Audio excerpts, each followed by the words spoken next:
We've got something incredibly special for you today, folks. This is the Pagani Huayra BC, and you can't have one.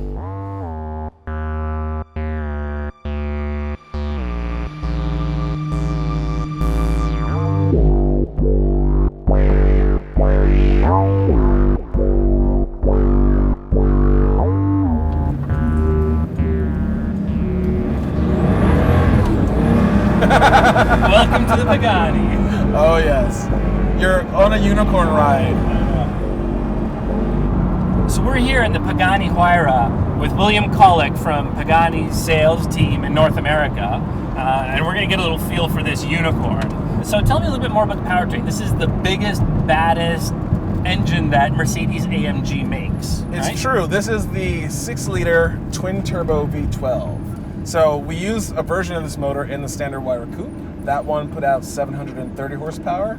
The car weighed 1,350 kilograms. This car, again, 1,250 kilograms, and we're up to 800 horsepower. So it makes a huge difference. I'm sure you can feel it as you're driving now, how light the car feels. How quick the steering is, how agile it is. It's all due to it being a lightweight. I mean, this car is lighter weight than a new Mini Cooper. It's hard not to feel like an evil arch villain when you're driving. The noises that it's making, like the whoosh of the turbos. It's a wonderful sensory overload. I mean, the turbos, the blow-off, everything, all the mechanical sounds combined with the air movement. It's just wonderful. Are there any adaptations that were made specifically for the Pagani from the AMG powertrain? A lot. So we have bespoke software, engine management. Of course, just being mid-mounted and connected to a sequential gearbox is unlike what they've done with the car. You know, you saw this engine used in things like the S65, the CL65, the SL65, but clearly all front engine, more GT cars or full-on sedans. So imagine that power plant in a car that weighs 1,250 kilograms, mid-mounted, amazing steering. It's just a completely different animal. Brakes are massively powerful. Brembo, huge carbon ceramics. Yeah, like 6-pot units in the front Totally. with 4-pot Brembos in the back. The way this car achieves its weight savings is pretty spectacular. It's a mix of carbon fiber, titanium exhaust, magnesium alloys, I think, in the doors and some of the body panels. It's true, but also a lot of the weight reduction was due to, you know, the removal of certain things. Like, again, this car doesn't have the optional stereo, Sonus Faber stereo unit. The seat design is different. You also have the dry look carbon. So even just not applying the Accord to this carbon fiber will make a huge difference in saving weight. Now, the last special edition that Pagani did with the Zonda was a track-only special. This isn't a track-only special. It's a street legal car. This is street legal, and that's one of the things we're quite excited about. Again, 20 of these cars will be built for the world. 10 of the 20 will make their way to North America, so I can't wait to see all the different configurations that clients have come up with. So tell me about the BC initials. This car is dedicated to the benefactor of the Pagani brand? Actually, that's partially true. So the BC nomenclature in Huayra BC is for one of Horacio Pagani's first customers, but also a huge car collector called Benny Caiola. So Benny Caiola unfortunately passed away in 2010, so this is a very, very beautiful sort of homage to their relationship and to the collector that Benny was.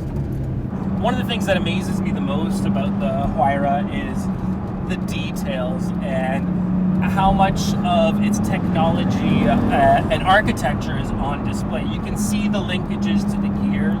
You can see exposed carbon fiber throughout the cabin. It seems like only the minimum of materials necessary to make this premium car are in here, and the rest is this wild steampunk functionality that I could look at it for days and years and not get tired and find new details at every time. So mostly everything is produced in-house. We do use a little local vendors because we're in Supercar Alley, not too far from Lamborghini, Ferrari, but you know, obviously the Brembo components will come to us already set up. We have giant autoclaves on site which manufacture the carbon. It's amazing. So you manufacture your own carbon fiber? Correct.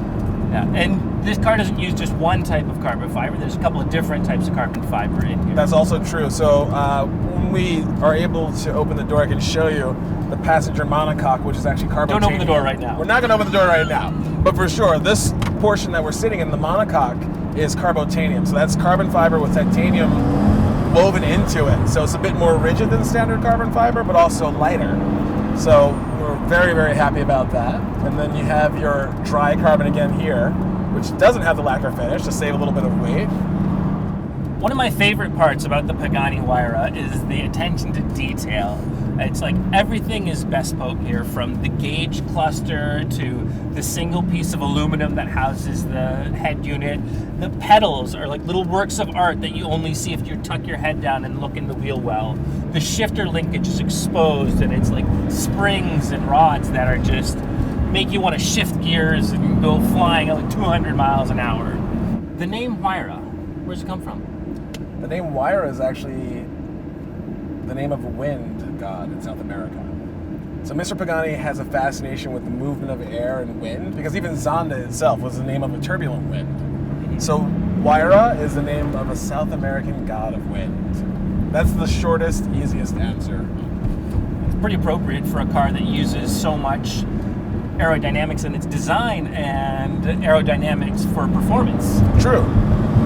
And again, like I mentioned, if you were to stand outside of this car and we did a really fast flyby, and you would hear the sort of noises that the wind makes when it moves over the car, is pretty insane. It's just really, really intense. Like, that's a good idea.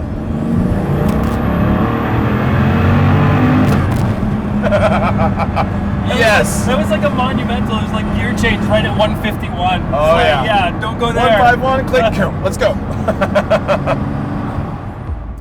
So there you have it, folks. The Pagani Huayra, over 800 horsepower, over 800 pound-feet of torque, accelerates to 60 miles per hour in 3 seconds. It's got more carbon fiber than the Tour de France, and the thing is absolutely mental. It will reset and rewire your entire brain because it's just a stunning piece of automotive art.